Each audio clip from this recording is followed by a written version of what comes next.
이번엔 미네소타 바이킹스와 템파베이 버커니어스의 경기에 대해서 얘기를 해보도록 하겠습니다. 이 경기는 26대 14로 버커니어스가 승리를 가져갔는데 미네소타 바이킹스의 키커 댄 베일리가 킥 4개를 실패를 하면서 사실상 플레이오프 진출까지 걷어차버렸다. 이렇게 좀 얘기를 해야 될 것 같습니다. 그러니까 아직 경우의 수 같은 것들이 남아있기는 하니까 뭐 완전히 탈락했다 이렇게까지 얘기할 건 아니지만 네. 바이킹스 입장에서는 정말 중요한 경기를 이 키커의 미스로 좀 놓쳤다는 생각이고 네. 60분 경기잖아요, 풋볼이. 그중에 무려 39분이나 공격권을 소유하고 있었고 뭐 퍼스트 다운 개수, 뭐 토탈 야드 등 축구로 치면 이제 주도권을 많이 가지고 있었던 바이킹스였는데 이게 이제 승리로 연결이 되지 못했거든요. 그러니까 바르셀로나식 축구를 했는데 결과는 패배였다. 뭐 이런 얘기가 되겠네요. 그러면 이제 우리가 예상치 못했던 곳들에서 이제 미스가 일어나서 이 결과가 패배로 이어진 경우들이 많은데 이번 경기에서는 이제 말씀해주신 대로 키커 베일리의 부진과 또 클러치 상황에서의 페널티들을 좀 지적을 해야 될 것 같습니다. 네. 일단 킥 미스부터 좀 살펴볼까요? 이 키커 덴벨리 선수가 추가골 실패에 이어서 36야드짜리 필드골 실패, 거기다가 54야드를 또 실패한 다음에 46야드까지 실패를 합니다. 그러면서 이제 4개의 킥 미스를 기록을 했는데 지난주에 이제 잭슨빌 제기어스전에도 이 2번의 엑스트라 포인트 그리고 1번의 필드골을 실패를 하면서 3개의 킥을 실패를 했었거든요. 그러니까 2주 동안 총 7개의 킥을 미스를 했습니다. 그러니까 특히 이번 경기에서는 4번밖에 안 찼어요. 그러니까 성공한 킥이 하나도 없습니다. 일단 그거를 좀 말씀을 드려야 될 것 같고 네. 지난주 얘기를 해주셨는데 마이크 지머 감독도 이제 베일리에 대해서 좀 믿을 수가 없게 되니까 연장전에서는 사실 상대 엔드존 코앞까지 갔었거든요. 근데 그러면 보통 감독들이 펌블에 대한 위험성이 있기 때문에 꼭 포스다운까지 가지 않더라도 이제 킥이 확실한 거리라고 생각이 되면 그냥 킥을 해서 경기를 끝내는 경우들이 많습니다. 네. 근데 이제 지난주 필름을 보시면 지머 감독이 계속해서 러싱 공격을 시도를 하다 결국 포스다운에 이제 킥을 시도하는 장면이 나와요. 네. 그러니까 이때부터 이미 베일리에 대한 신뢰는 조금 잃었던 게 아닌가 싶습니다. 참 중요한 경기였고 이 중요했던 만큼 좀 뼈아팠던 베일리의 실책이 아니었나 싶은데 그러면서 사실 그런 생각이 좀 들었어요. 이게 점수 차가 얼마나 벌어지느냐에 따라서 경기를 운영하는 방식이 바뀌잖아요. 그런데 이 댄 베일리가 계속해서 필드골을 실패를 하면서 마이크 짐머 감독의 어떤 경기 운영 자체도 좀 꼬였지 않았나. 그러면서 좀 힘들게 경기를 끌고 갈 수밖에 없었다. 뭐 이런 생각도 좀 들었습니다. 그러니까 일부 팬분들께서는 그런 얘기를 하실 수도 있으실 것 같아요. 베일리가 놓친 게 총 10점인데 바이킹스가 있는 12점 차로 진 거니까 베일리가 다 넣었어도 결국 벅스가 이기는 게임이 아니었느냐 이렇게 네. 생각하실 수도 있는데 저는 그에 대해서는 좀 반대 입장인 게 기본적으로 베일리가 놓친 게 단순히 10점이 아니라 일단 팀 분위기가 떨어지고 그렇죠. 또 상대에게 유리한 필드 포지션을 그만큼 내주는 거잖아요. 그래서 실제로 이날 경기 기록을 보면 베일리가 3번의 필드골을 놓친 이후에 벅스가 공격권을 돌려받아서 2개의 터치다운과 하나의 필드골로 17점을 만들었단 말이죠. 예. 그래서 분명히 베일리가 놓친 것은 10점 그 이상이었다. 그 얘기를 꼭 드리고 싶습니다. 네. 보통 이제 이 50야드가 넘어가는 필드골을 실패를 하고 나면 상대방이 거의 하프라인 부근에서 공격을 시작을 하잖아요. 그런 부분들을 생각을 해봤을 때 이거는 킥 미스가 상대에게 굉장히 좀 유리한 공격 포지션을 준다. 이런 부분을 좀 생각을 해야 될 것 같고 뭐 어쨌든 그러면서 이제 바이킹스가 플레이오프 진출해서 거의 벼랑 끝까지 몰리게 됐습니다. 지금 6승 7패가 된 바이킹스인데 네. 현재 NFC 7번 시드인 애리조나가 7승 6패거든요. 그래서 이제 정규리그가 3경기씩밖에 남지 않은 상황에서 한 경기 차로 뒤쳐졌다. 이제 한 경기라 그러면은 팬들은 이제 금방 쫓아갈 수 있는 거 아니냐 생각하실 수도 있지만 이 한 경기를 좁히는 게 정말 어렵습니다. 네. 뭐 어쨌든 이렇게 된 데는 또 하나의 원인이 있었는데 앞서도 말씀해 주셨던 이게 중요 상황에서의 또 페널티들이 좀 발목을 잡았습니다. 그러니까 결정적인 서드다운 상황이나 자신의 엔드존 앞에서 이제 절체절명의 위기 이런 부분들에서 계속 페널티가 나오면서 퍼스트다운을 계속 내줬어요. 네. 그래서 특히 제프 글래든이나 해리슨 스미스 같은 세컨더리 선수들의 페널티가 좀 아쉬웠던 바이킹스였습니다. 네. 결국 그러면서 이제 7번 시드를 내주게 된 이 미네소타 바이킹스가 되겠는데요.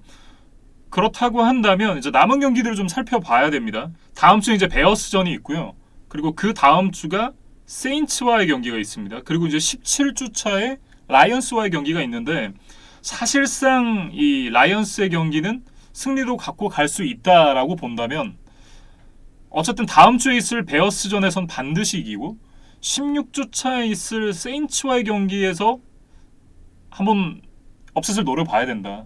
이렇게 좀 봐야 될 것 같습니다. 그러니까 세 경기 다 전승을 해야만 아마도 7번 시드를 차지할 가능성이 높아 보이는데 네. 일단 어려운 세인츠 원정 경기가 있기 때문에 바이킹스의 남은 시즌이 좀 험난해 보입니다. 네, 왜냐하면 그때쯤에 지금 이 드리브리스 선수가 복귀를 한다라는 뉴스가 있거든요. 근데 그렇기 때문에 사실상 굉장히 좀 까다로운 경기가 될 것 같고 냉정하게 봤을 때 2승 1패. 그렇다면 이제 자력 진출은 좀 어려워지는 상황인데 그렇게 된다면 이제 플레이오프 진출 경쟁을 하고 있는 애리조나 카디널스라든지 기타 좀 라이벌 팀들과의 어떤 결과가 또 중요하다 이렇게 봐야겠습니다. 다음 주 경기가 같은 6승 7패를 기록하고 있는 지구 라이벌 베어스와의 마지막 홈 경기를 치를 예정인데 여기서 지는 팀은 무조건 탈락이다. 이제 그 얘기를 먼저 드리겠습니다. 네, 이렇게 이제 바이킹스 얘기를 좀 정리를 해보겠고요. 벅스 얘기로 넘어가 보도록 하겠습니다. 일단 이제 이날 수비가 굉장히 좋았습니다. 6개의 색, 12번의 큐비 히트를 기록하면서 커크 커즌스를 굉장히 괴롭혔었던 벅스의 수비진이었는데 일단 이제 이 수비의 힘으로 경기를 이겼다. 이렇게 봐야겠죠. 좀 존버가 성공했다. 그러니까 아까 얘기했듯이 이제 전반적인 경기 내용에서는 예를 들어서 복싱처럼 판정이 있었다면 네. 사실상 판정 패를 기록할 만한 그런 내용이었거든요. 그런데 일단 수비진이 커즌스의 패싱 게임을 최대한 억제를 하면서 이제 베일리의 실수를 틈타서 템파베이가 승리를 거둘 수 있었습니다. 네. 그리고 이제 톰 브레이디가 그런 얘기를 했다 그래요. 본인은 이제 캘리포니아 출신이라 따뜻한 날씨에서 뛰는 게 좋다. 라는 얘기를 했다 그래요. 근데 추운 데서 뛸 때보다 경기력은 훨씬 좋아지지 않았습니다.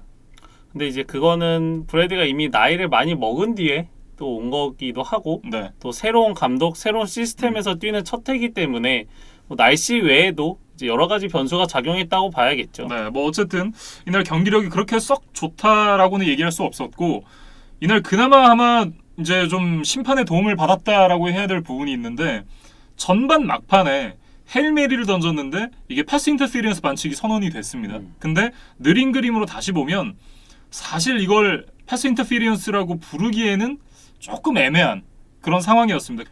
그래서 이제 중계 중에 트레이 에이크먼 해설자도 이거는 나쁜 콜이었다 라고 이제 콕 집기도 했었는데 어쨌든 이런 부분도 조금 이득이 있었다 이렇게 봐야겠죠. 그래도 브래디에게 좀 인상적인 장면이 한 가지 있었다면 스카티 밀러에게 연결했던 48야드 터치다운 패스 요거 하나만큼은 네. 좀 빛났다고 얘기를 해야 될 것 같습니다. 굉장히 좀 애들만이 생각나게 하는 그런 롱패스였고 뭐 어쨌든 템파베이가 이 경기를 승리로 가져가면서 사실상 이 플레이오프 진출에 한 8분 응선을 넘어섰다 이렇게 좀 봐야 될 것 같습니다.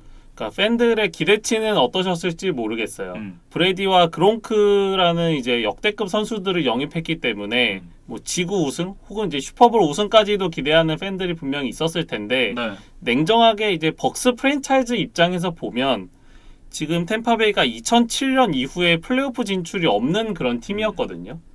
그런데 이번 시즌에 브레이디와 그롱크를 영입해서 일단 플레이오프에 나갔다는 것만으로도 벅스 프랜차이즈에는 좀 의미 있는 기록으로 남을 것 같아요. 네. 이제 이 부분은 좋다라고 봐야 될 것 같은데 하지만 안 좋은 소식이 또 하나 있습니다. 일단 러닝백 로날드 존스 선수가 코로나 리저블 리스트에 올라가게 됐습니다. 그리고 이제 부상도 있죠. 그래서 일단 다음 경기 출전이 좀 불투명하다 그래요. 네. 그래서 존스가 나오질 못한다면 레너드 포넷이나 르션 맥코이 같은 선수들이 주전 러닝백 역할을 대신해줘야 되는데 이 선수들이 뭐 다들 명성은 있는 선수지만 이번 시즌의 활약이 뭐 이렇다 할 모습들이 있지는 않았거든요. 그래서 분명히 존스가 나오지 못한다면 템파베이 공격의 밸런스는 좀 깨질 우려가 있습니다. 네. 사실상 이제 대체할 선수가 있기 때문에 그렇게까지 큰 공백은 아니다라고 볼 수 있다면 근데 이 선수들의 공백은 좀 치명적입니다. 지금 이 펀터 브래들리 피니언 그리고 키커 라이언 서컵 롱 스냅퍼 잭 트리너가 모두 코로나 리저브에 올라갔습니다. 스페셜 팀의 핵심 선수들이 다 코로나 명단에 이름을 올리게 됐는데 이 선수들이 빠진다? 그것도 한꺼번에? 그렇게 되면 이제 스페셜 팀이 운영되는 상황에서 이 벅스가 경기를 어떻게 치를 수 있을지 이것도 한번 지켜봐야 될 것 같아요. 저희가 타이탄스의 예에서 볼 수 있듯이 펀터 한 명만 사고를 쳐도 이게 잘 굴러가던 경기가 그대로 이제 허무하게 패배로 이어지는 이제 경기들을 저희가 봤잖아요. 네. 그래서 스페셜 팀의 비중이 뭐 공격팀이나 수비팀만큼은 아니지만 템파베이의 에리언스 감독이 좀 플랜 B를 잘 마련을 해야 될 것 같다는 생각이 들고, 템파베이의 남은 시즌 현실적인 목표를 한 가지 좀 설정을 해보자면 5번 시드를 차지하는 것이 중요하지 않나 싶어요. 그러니까 왜냐하면 와일드카드 라운드에서 5번 시드는 4번 시드의 원정 경기를 가게 돼 있는데 네. 현재 NFC의 4개 지구 중에 그래도 이스트 지구가 가장 약한 것은 사실이잖아요. 그렇죠. 물론 최근에 이제 뉴욕 자이언츠나 워싱턴이 상승세에 있기는 하지만 그럼에도 불구하고 이스트 디비전의 지구 우승팀을 만나는 게 가장 유리한 거는 사실이니까 네. 그래서 템파베이가 5번 시드를 좀 노려서 남은 시즌을 치러보면 어떨까 싶습니다. 그러니까 그런 거죠. 그러니까 좀 더 자세하게 말씀을 드리면 워싱턴 풋볼팀이 최근에 상승세이기 때문에 강합니다. 까다로운 상대예요. 근데 다른 상대들을 살펴보면 그린베이 패커스라든지 지금 현재 서부지구 선두가 램스잖아요. 그리고 남부지구가 세인츠입니다. 근데 그런 부분을 생각을 해본다면 아무래도 이 세 팀보다는 그래도 워싱턴 풋볼팀을 만나는 게 좀 낫지 않나 뭐 이런 얘기잖아요.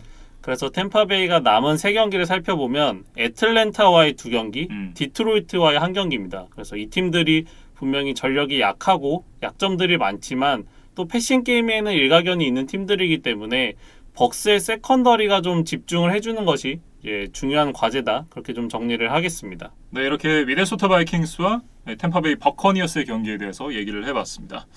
다음은 테네시 타이탄스와 잭슨빌 제기였습니다. 이 경기는 31대 10으로 타이탄스가 승리를 가져갔는데요. 저는 뭐 글래넌보다 민슈가 더 낫다는 걸 보여준 경기가 아니었나 이렇게 좀 정리를 해봤습니다.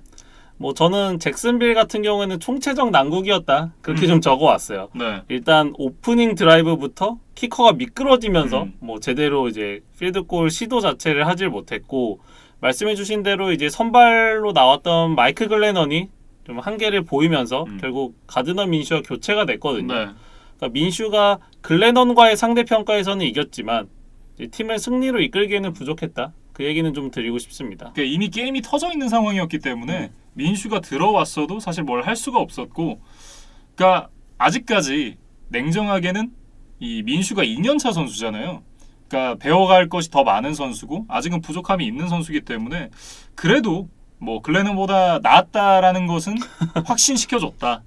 네, 그래서 이제 다음 주에는 또 선발로 낙점이 됐어요. 그래서 뭐 민슈가 어떤 퍼포먼스를 보여줄지 좀 지켜봐야 되는데, 잭슨빌의 문제는 이건 것 같아요. 지금 이번 시즌에 3명의 쿼터백이 이제 돌아가면서 나오고 있는데 네. 어떤 선수를 하더라도 초반에는 괜찮아요.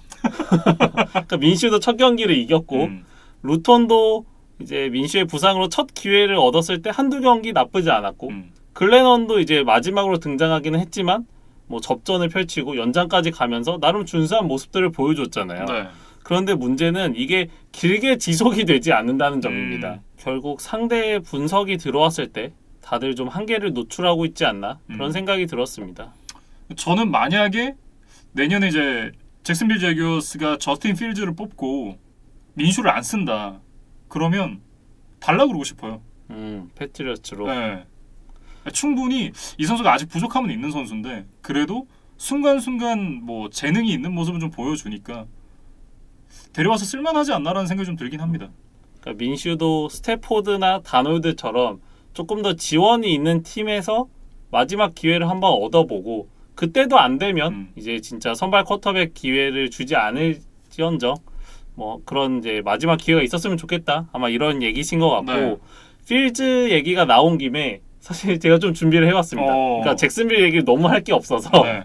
이 필즈에 대해서 뭐 간단한 스카우팅 리포트나 뭐 하이라이트 필름들을 좀 보고 왔는데, 일단 이 선수는 오하이오 스테이트의 주전 쿼터백으로 활약을 하고 있어요. 네. 그래서 스카우팅 리포트를 보면 어깨가 강하면서도 잘 달릴 수 있는 미래의 NFL 프랜차이즈 쿼터백감의 능력을 가지고 있다. 이런 아주 훌륭한 이제 장점들이 많은 선수입니다. 뭐 전형적인 오하이오 스테이트의 쿼터백 스타일이죠. 그런데 이제 단점으로 지적되는 것은 수비를 읽고 빠르게 디시전 메이킹을 하는 능력 이런 부분들은 아직 좀 검증이 필요하고 네. 개선이 필요하다는 그런 평가들이 있습니다. 그래서 필즈의 이번 시즌 성적을 좀 살펴보니까 코로나19 때문에 경기들이 많이 취소가 되면서 예. 5경기밖에 뛰지를 못했어요. 그런데 일단 출전한 5경기에서는 모두 승리를 거뒀고 1407 패싱 야드에 15개의 터치다운, 3개 인터셉션으로 이제 기록적으로는 아주 훌륭하고 거기다가 239 러싱 야드에 5개의 러싱 터치다운까지 기록을 하고 있거든요. 그래서 이제 팬분들이 쉽게 듀얼 스렛 쿼터백 유형이다 이렇게 좀 생각을 해주시면 될 것 같고 네. 그 5경기 동안 오하이오 스테이트의 팀 평균 득점이 무려 46.6점일 정도로 가공한 공격력을 과시하고 있는 이제 필즈의 모습입니다. 네. 그래서 한국 시간으로 11월 20일 일요일이에요. 빅10 컨퍼런스 챔피언십 게임이 있습니다. 그래서 혹시 필즈에 대해서 관심이 있으신 팬분들은 이 경기를 좀 찾아보시면 어떨까 싶습니다. 네. 네, 어쨌든 이 경기도 한번 지켜보시면 좋을 것 같고요. 이제 타이탄스 얘기로 좀 넘어가 보도록 하겠습니다. 이날 역시나 이 타이탄스의 삼각편대가 가동이 되면서 좀 상대를 압살했던 경기였었는데 이날 이제 테너힐이 212야드에 2개의 터치다운, AJ 브라운이 112야드에 하나의 터치다운, 그리고 데릭 헨리가 무려 215야드에 2개의 터치다운을 기록을 했습니다. 데릭 헨리가 그 삼각편대 중에서도 가장 빛나는 활약을 했다 이렇게 얘기를 해야 될 것 같은데 네. 기록적인 의미를 좀 살펴보면 개인 통산 200 러싱 야드와 2개 이상의 터치다운을 함께 한 것이 벌써 4번째라고 합니다. 네. 그런데 이게 NFL의 레전드 러닝백이라고 할 수 있는 뭐 짐 브라운, 베리 샌더스, 라데니언 톰린슨 이런 선수들이 다 3번까지만 기록을 했었거든요. 네. 근데 이 선수들을 뛰어넘어서 데릭 헨리가 4번째 기록을 만들어냈습니다. 네. 그것도 굉장히 의미가 있고 이날 경기까지 해서 1532야드를 기록을 했습니다. 총 13경기를 뛰었거든요. 그러니까 16경기로 환산을 하면 1884.8야드입니다. 그러니까 역대 싱글 시즌 러싱 야드 전체 9위권이에요. 2000야드를 찍으려면 경기당 156야드를 더 뛰어야 되는데 근데 이것도 해볼 만한 게 남은 일정을 살펴보면 라이언스, 패커스, 텍산스입니다. 그러니까 패커스야 그래도 이제 디펜스가 괜찮은 팀이라고 하지만 지금 라이언스, 텍산스 같은 경우는 러싱 디펜스만 따져봤을 때 29위, 31위에 랭크가 돼 있거든요.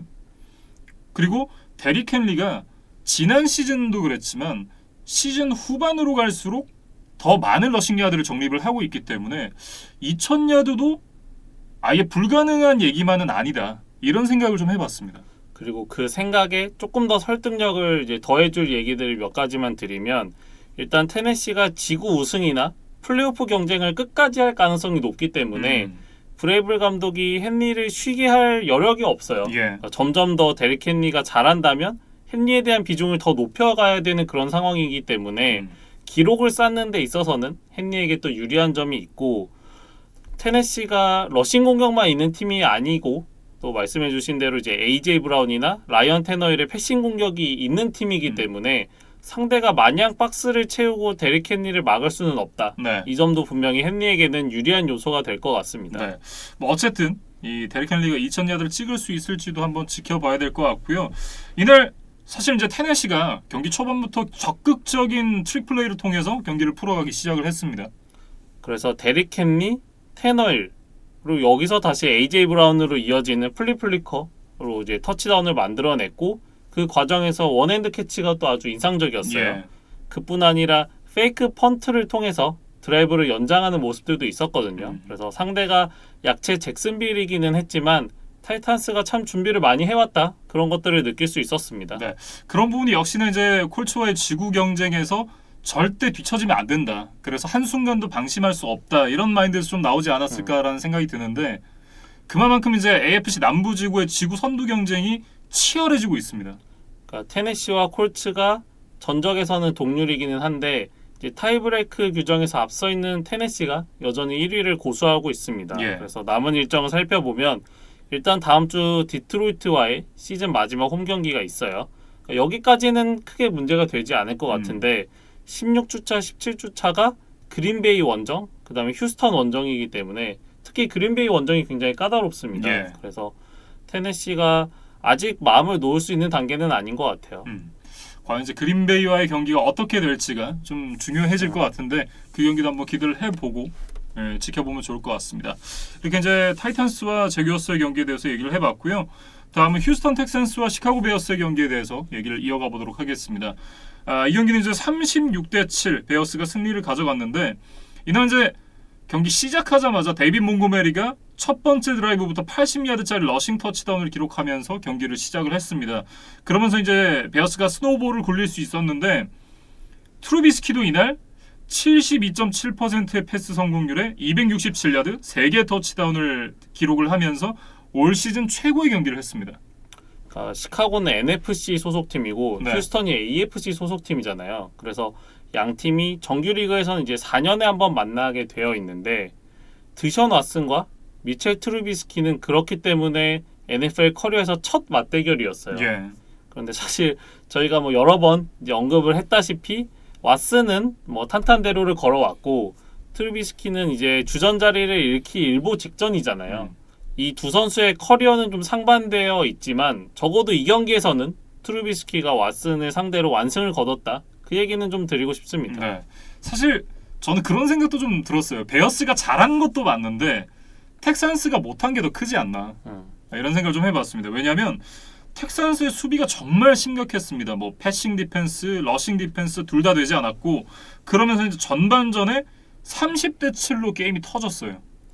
텍산스가 지난주에 그 마지막 스냅에서 미스가 생기면서 좀 황당한 패배를 당했고 또 최근에 윌 풀러나 브래들리 로비 같은 이제 공수에서 핵심 선수들이 약물 징계로 빠졌기 때문에 팀 분위기가 좀 뒤숭숭하고 동기부여가 좀 되지 않았겠다 이런 생각이 좀 들었거든요. 예. 그래서 뭐 왓슨도 좀 무기력한 경기를 했다는 생각입니다. 네. 그러면서 이제 텍산스가 일찌감치 경기를 내주고 말았는데요. 텍산스가 지금 새로운 감독, 새로운 단장 찾기에 돌입을 했다고 합니다. 그러면서 이제 12월 16일에 ESPN에서 이제 해설자를 하고 있는 루이스 리딕과 인터뷰를 했다고 해요. 그러니까 지금 머데이 나잇 풋볼의 해설진으로 활동을 하고 있죠. 근데 이분과 이제 이 인터뷰를 했는데 그런데 이분이 예전에 이제 워싱턴 풋볼 팀과 이 필라델피아 이글스에서 프런트 오피스 쪽에 일을 봤었다고 해요. 몇 년 동안 이제 근무를 했었다고 하는데 그러면서 그 업무에 대해서 좀 이해도가 높다라는 평가가 있고 그리고 이 루이스 리딕이 라이언스와의 단장 인터뷰도 또 앞두고 있다고 합니다. 그래서 저희가 라이언스 같은 경우는 지난주에 릭 스미스 이야기를 해드렸는데 뭐 어떤 분이 이제 최종 낙점이 될지는 조금 더 지켜봐야 될 것 같습니다. 네. 뭐 어쨌든 라이언스도 그렇고 텍산스도 그렇고 이제 플레이오프에서 탈락한 팀들이 점점 더 이제 팀 개선에 좀 들어갔다 뭐 이런 모양새를 좀 보여주고 있습니다. 그리고 텍산스 얘기도 좀 할 게 없어서 네. 조금 이제 과외 이야기를 하나 준비를 해왔는데 최근에 쿼터백 드션 왓슨이 휴스턴 지역에 식당을 오픈을 했다 그래요. 오. 그래서 왓슨이 연초에는 책을 내면서 작가로도 데뷔를 했었는데 네. 참 풋볼 이외에도 여러 가지 활동을 하고 있다는 생각이고 가게 이름이 레프티스 치즈 스테이크라는 핫도그를 좀 주로 파는 프랜차이즈 이제 음식점인 것 같아요. 네. 그런데 이제 왓슨이 뭐 다른 지역에 원정을 갔다가 이 프랜차이즈의 음식을 먹고 너무 맛있어서 그 대표와 이제 협약을 해서 이제 직접 체인점을 이제 휴스턴에 냈다. 네. 뭐 이런 비하인드 스토리가 있었습니다. 그래서 위치는 지금 텍사스의 홈구장인 NRG 스타디움과 그리 멀지 않은 지점에 있었다 그래요. 네. 그래서 뭐 나중에 이제 코로나 바이러스가 끝나고 뭐 혹시 휴스턴 쪽에 여행이나 뭐 출장을 가실 일이 있으시면 한번 이 왓슨의 이 치즈 스테이크 핫도그 가게 네. 한번 뭐 방문을 해보셔도 좋을 것 같고 이 개업식이라고 하나요? 네, 그렇죠. 네, 여기에 네. 이제 선수들이 좀 일부 참석을 했는데 아. 이게 또 코로나 프로토콜을 뭐 위반한 것이냐 아니냐 뭐 이거에 대해서 또 말이 많더라고요. 네. 뭐 어쨌든 세 판짜기에 들어간 휴스턴인데 지금 주전 쿼터백이 풋볼이 아니라 다른 데 좀 관심이 가 있는 것 같아 좀 걱정이긴 합니다.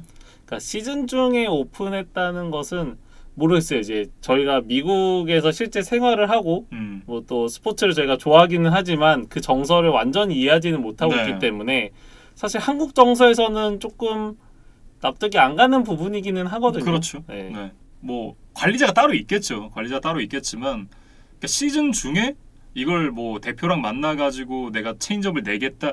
물론 그럴 수 있지만 저는 시즌 중에는 좀 아니지 않나. 그러니까 오프 시즌이 기니까 오프 시즌에 하는 거야 그럴 수 있는데 시즌 중에는 좀 아닌 것 같다라는 생각이 좀 들어요. 그리고 특히 텍산스가 이번 시즌에 부진하기 때문에 그렇죠. 아마 이 부분이 조금 더 두드러지게 느껴지는 것 같습니다. 네, 이제 시카고 베어스에 대해서 얘기를 이어가 보도록 하죠.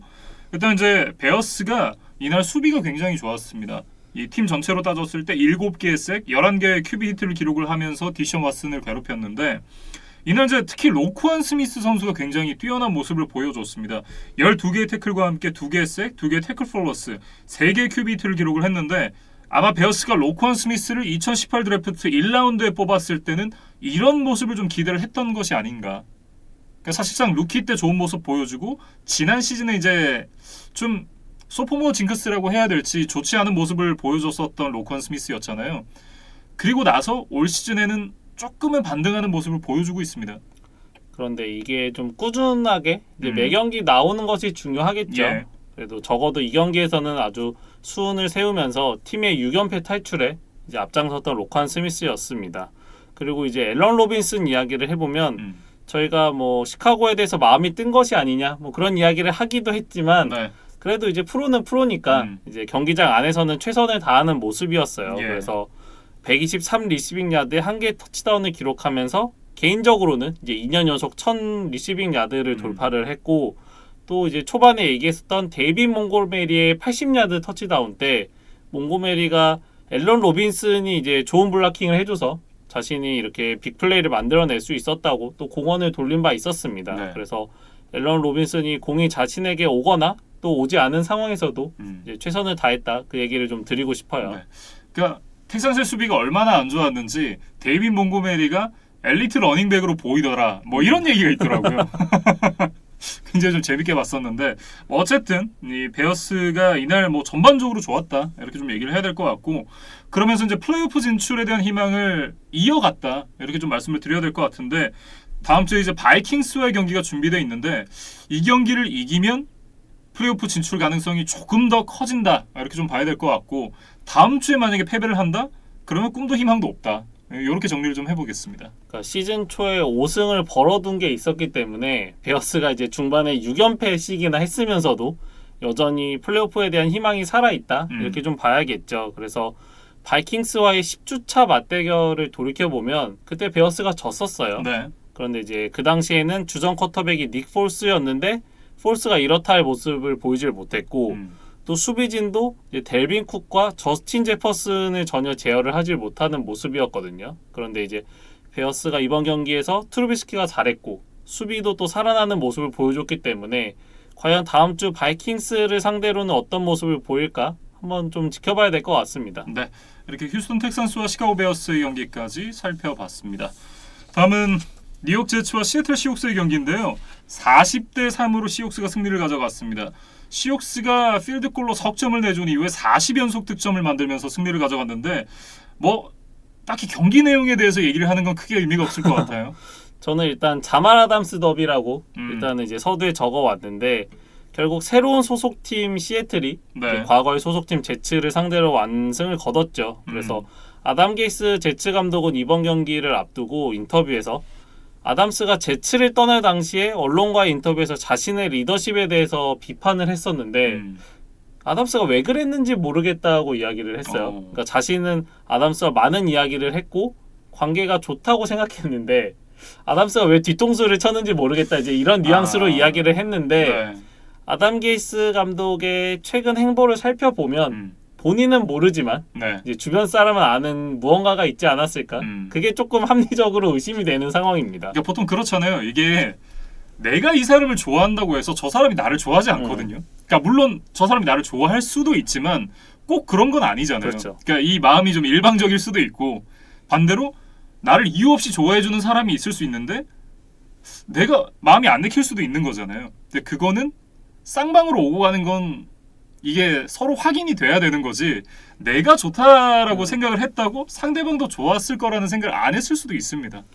이 얘기를 번역을 해서 아담 게이스 감독에게 좀 영상 편지를 써야 되지 않을까 싶을 정도로 게이스 감독이 좀 놓치고 있는 부분이 있는 음. 것 같습니다. 그래서 이제 경기 얘기로 들어가 보면 그래서 자말 아담스는 이날 5번의 태클, 1개의 색, 1개의 패스 굴절을 만들어내면서 이제 좋은 모습을 보여줬어요. 네. 그런데 2번 정도 인터셉션을 할 수 있었던 기회가 분명히 있었거든요. 그러니까 상대 리시버도 없이 혼자서 이 공을 낚아챌 수 있는 기회들이 있었는데 이 평소 자말 아담스의 능력치를 감안하면 충분히 2개 다 잡아낼 수 있다는 생각을 했었지만 아마도 좀 친정팀과의 대결이다 보니까 아담스도 약간 긴장을 하고 몸에 힘이 들어가지 않았을까 그런 생각을 좀 해봤습니다. 네.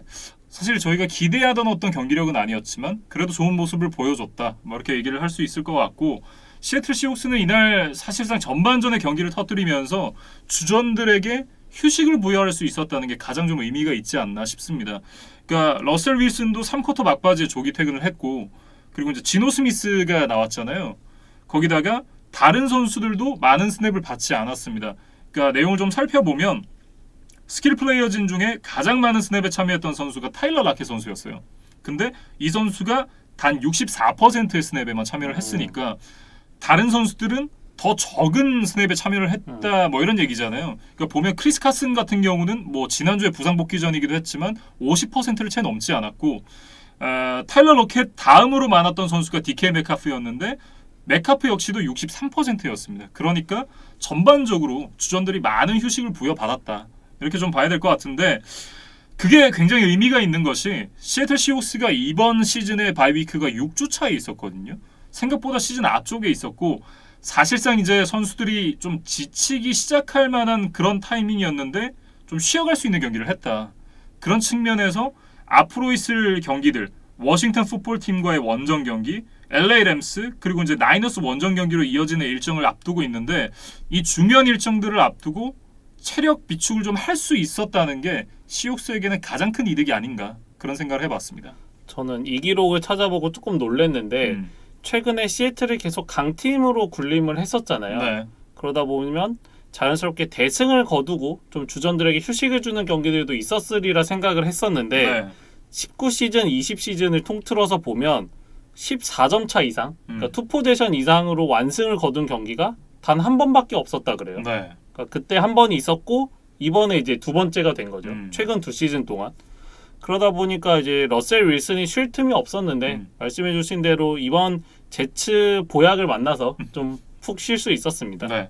그러니까 러셀 윌슨이 저희가 4쿼터의 남자라 그러잖아요. 네. 왜 4쿼터의 남자냐고 하면 4쿼터에 역전을 하니까 그런 건데 4쿼터에 역전했다는 얘기는 그 전까지는 지고 있었다는 얘기거든요. 그러니까 시애틀 시옥스가 어떻게든 이기는 팀이긴 한데 그렇게 압도적으로 이긴 팀이었냐? 그건 아니라 뭐 이렇게 좀 볼 수 있겠죠. 그래서 시애틀의 지금 모든 초점은 16주차 램스와의 경기로 가 있을 것 같기는 합니다. 네. 그런데 이제 시애틀이 조심해야 될 부분은 15주차의 워싱턴이 이제 함정이 될 수 있다. 워싱턴이 D라인이 또 강하고 최근에 상승세를 타고 있기 때문에 일단 워싱턴부터 넘어야 램스를 이제 뒤집을 수 있는 기회가 있다. 그 얘기를 좀 드리고 싶고 일단 시애틀은 부상으로 빠져있던 베테랑 그렉 올슨이나 칼로스 던랩이 일단 훈련에 곧 복귀를 한다 그래요. 그래서 이 선수들이 가세에서 좀 클러치 상황에서 이제 한 장면씩 좋은 모습을 보여준다면 뭐 상승세를 탈 수도 있겠다 그런 생각을 해봤습니다. 네. 그리고 이제 제츠에 대해서 한 가지 얘기가 남았는데 제츠가 이날 키커 세리오 카스티오 선수가 3연속 필드골 실패를 기록을 했습니다. 37야드 그리고 41야드, 43야드까지 이제 3개의 필드골을 실패를 했는데 세 번째 킥이 전방 막판이었거든요. 그러면서 해설자 리치 게넌이 제이 필리를 준비해. 저놈을 끌어내. 제이 몸프로 네가 들어간다. 뭐 이런 식으로 이제 소리를 치더라고요. 이날 이제 현지 리포터였던 제이 필리가 옛날에 이제 NFL에서 키커로 활동을 했었던 선수입니다. 그러니까 2005년도에 자이언츠의 유니폼을 입고 나서 이 시애틀 시옥스 원정에서 3개 필드골 미스를 했다 그래요. 그러면서 CBS의 중계진이 굉장히 재빠르게 이 3개 필드골을 실패하는 제이 필리의 영상을 틀어주더라고요. 저는 엠스프린 줄 알았어요. 그러니까 뭐 CBS가 어떤 식으로 이제 제작을 하는지 저도 잘은 모르지만 보통 이런 해설자, 그러니까 자기 이제 크루에 관한 이제 재미있는 영상들은 늘 킵을 해두거든요. 그러니까 그거를 재빠르게 좀 꺼내서 이제 송출을 한 게 아닌가 싶습니다. 사실 이제 어그로하면 엠스프리잖아요. CBS도 못지 않았다. 음. 네, 이렇게 좀 정리를 해보겠습니다. 그러면서 카스티오는 이 경기가 끝나고 결국 방출이 되고 말았어요. 그래서 좀 개인적으로는 안타까운 경기가 됐을 것 같은데 그래서 제츠는 이제 기존에 있던 주전 키커 샘 피켄이 이제 부상에서 회복을 했기 때문에 피켄을 그대로 쓰거나 아니면 이제 잭슨빌에 있던 맥러린을 뭐 웨이버해서 데려올 수도 있다. 뭐 이런 기사들이 있었습니다. 예, 이게 웃음거리로 이제 저희가 얘기를 하긴 했지만 어떻게 보면 선수 커리어 마지막일 수도 있는 거잖아요. 그러니까 본인에게는 좀 아쉬운, 좀 뼈아픈 경기가 되지 않았을까 이런 생각도 좀 들기는 합니다. 그리고 이제 제츠에 대해서도 좀 이렇다 할 얘기가 없어서 저는 좀 이제 새로운 화두를 하나 가지고 왔는데 네. 김민준 아나운서 좀 토론 비슷한 걸 해보고 싶어요. 오. 그래서 한 가지 질문을 드리면 네, 주제는 뭔가요? 팬 입장에서 음. 납득할 수 있는 그리고 박수 쳐줄 수 있는 패배라는 건 존재한다고 생각하는지 그거에 대해서 좀 여쭤보고 싶어요. 그러니까 지금 제츠가 단 한 경기도 이기질 못하고 있잖아요. 네. 근데 제츠의 경기는 박수 쳐줄 수 있는 패배는 단 하나도 없었다고 봐요. 그러니까 저는 이제 제츠에 대한 거라기보다 네. 이제 제츠가 맨날 지고 있는 팀이니까 네. 이제 요 패배라는 이제 키워드에서 가져와서 한번 좀 질문을 드려보고 싶었습니다. 저는 있다고 봐요. 그러니까 그런 거잖아요. 이게 아무리 열심히 해도 어떻게 되지 않는 상대라는 게 있는 거거든요. 그러니까 예를 들면 이 지방의 중소구단이에요. 돈이 없어요. 근데 어떻게든 선수들을 육성해가지고 프리미어 리그까지 올라왔어요. 근데 상대가 맨체스터 시티 내지는 옛날의 맨체스터 유나이티드 혹은 로만이 인수한 지 얼마 안 됐던 첼시 같은 경우에는 만나서 이길 수 있을까요? 저는 그런 거 쉽지 않다고 보거든요. 근데 그런 경기에서 굉장히 상대를 괴롭히면서 뭐 한 점 차로 패배를 했다. 그런 거는 납득할 수 있죠, 충분히. 저는 이제 그런 조건들을 좀 생각을 해봤어요. 선수들이 이제 승리에 대한 강한 열망을 보인 것이 좀 팬들에게도 느껴지고, 네. 그다음에 이제 경기 내용이 오랜 시간이 지나도 좀 정말 명승부였다 이런 이야기를 들을 수 있는 내용을 펼쳤다면 네. 졌어도 납득할 수 있고 박수 쳐줄 수 있는 패배다. 저도 그렇게 생각을 해봤는데 그래서 그런 단어가 있는 거잖아요. 젖잘싸라는 단어가 나온 게 사실 그런 상황을 위해서 만들어진 단어거든요. 네. 뭐 아주 정확하게 정리를 해주신 것 같고 그래서 저는 개인적인 경험에서 이 젖잘싸 경기를 두 개만 좀 준비를 해봤는데 네. 하나는 2009년에 대한민국과 일본의 WBC 야구 결승전. 그 이치로 선수에게 이제 마지막 적시타를 맞은 것은 이제 두고두고 좀 아쉽다는 생각이지만 객관적인 전력이 약했음에도 불구하고 이제 계속 무너질 수 있는 위기에서 계속 버텨오면서 9회까지 경기를 끌어왔고 또 마지막 이제 다르비슈를 상대로 또 이범호 선수가 적시타를 쳤었잖아요. 그리고 이제 두 번째 경기는 2010년 남아공 월드컵 16강전 대한민국과 우루과이의 경기. 그러니까 이것도 마지막에 그 빗속에서 이동국 선수의 아쉬운 슈팅이 이제 팬들에게는 좀 뭐 화도 나고 뭐 아쉬움으로 많이 기억이 되겠지만 경기 전체적인 내용을 돌이켜보면 당시에 뭐 수아레즈나 포르란 같은 이제 월드 클래스 선수들이 있었던 우루과이를 상대로 카바니도 있지 않았나요? 네, 카바니도 있었죠. 근데 사실 경기 내용은 우리가 더 잘했어요. 그러니까 아까 저희가 미네소타의 경기 때처럼 만약에 판정이 있었다면 우리가 이겼을 만한 그런 경기 내용이었거든요. 그래서 뭐 박지성 선수를 비롯해서 모든 선수들이 정말 그 좋지 않은 날씨 속에서도 열심히 뛰어줬고 또 동점골까지 만드는 이제 그런 멋진 내용을 보여줬었기 때문에 저는 이 두 경기를 좀 젖잘싸 경기로 좀 말씀을 드리고 싶습니다. 굉장히 좀 재미있는 경기들을 골라오셨는데 사실 저는 월드컵은 그렇다고 생각을 해요. 그러니까 우리나라가 2002년도에 4강을 가면서 축구 강국인 것처럼 사람들이 인식을 하고 있지만 아니에요. 그러니까 16강을 간 것도 잘한 거고 사실 월드컵 본선에 못 나가는 나라도 얼마나 많은데요. 그러니까 우리나라가 매년 본선에 나가고 그리고 조별리그에서 16강에 진출을 하고 뭐 이런 결과들을 가져오고는 있지만 뭐 못 나간 때도 있고 하지만 뭐 어쨌든 최근에 그런 결과들이 좀 좋았기 때문에 사람들이 그런 어떤 바람을 갖고 있는 건 이해를 하지만 그렇게까지 강국이 아니다. 냉정하게. 저는 그렇게 좀 얘기를 하고 싶습니다. 그래서 그때 이 우루과이를 넘었다면 8강 상대가 또 가나였고 뭐 그랬다면 또 4강까지 갈 수도 있었다. 이제 이런 결과론적인 아쉬움이 많이 드는 아주 멋진 월드컵이었습니다. 뭐 어쨌든 굉장히 재밌는 얘기를 준비를 해 오셨는데 확실히 이 젖잘싸라는 단어가 존재를 하긴 합니다만 저는 뉴욕 제츠의 경기력은 그것과는 거리가 굉장히 멀다라고 좀 정리를 하고 싶습니다. 그래서 뉴욕 제츠가 지금 0승 13패를 거두고 있는 것도 문제지만 팬들이 납득할 수 없는 경기력을 보여주는 것이 더 문제다. 예. 이제 이거를 결론으로 말씀을 드리겠습니다. 이렇게 뉴욕 제츠와 시애틀 시옥스의 경기까지 얘기를 해봤습니다.